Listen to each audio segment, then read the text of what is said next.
بسم اللہ الرحمن الرحیم۔ ناظرین، آج ہم سے پوچھا گیا ہے کہ مکی اور مدنی صورتوں میں کیا فرق ہے۔ جی ویورز، اگر آپ نے ہمارے چینل کو ابھی تک سبسکرائب نہیں کیا تو فوراً کیجیے اور بیل آئیکن پہ کلک کرنا نہ بھولیے۔ میں آپ کو بتاؤں کہ بہت سارے لوگ، میجورٹی کا یہ حال ہے کہ وہ یہ کہتے ہیں کہ بھائی جو صورتیں مکے میں نازل ہوئی ہیں وہ مکی ہیں اور جو صورتیں مدینے میں نازل ہوئی ہیں وہ مدنی ہیں، حالانکہ ایسا بالکل نہیں ہے۔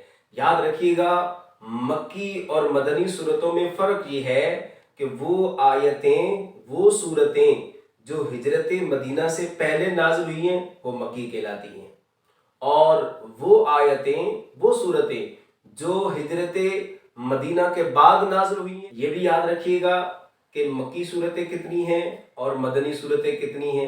یاد رکھیے گا، مکی صورتیں 86 ہیں، 86، اور مدنی صورتیں 28 ہیں، 28۔ لہٰذا رائٹ آنسر یہ ہے کہ وہ صورتیں اور وہ آیتیں جو ہجرت مدینہ سے جو ہے پہلے نازل ہوئی ہیں وہ مکی کہلائیں گی، اور جو ہجرت مدینہ کے بعد نازل ہوئی ہیں وہ مدنی کہلائیں گی۔ امید کرتا ہوں کہ آج مکی اور مدنی صورتوں میں جو فرق تھا یہ آپ کو سمجھ میں آ گیا ہوگا، اور اللہ تعالیٰ کی بارگاہ میں دعا ہے اللہ ہم سب کو دین کے احکام سمجھنے، ان پر عمل کرنے کی توفیق عطا فرمائے۔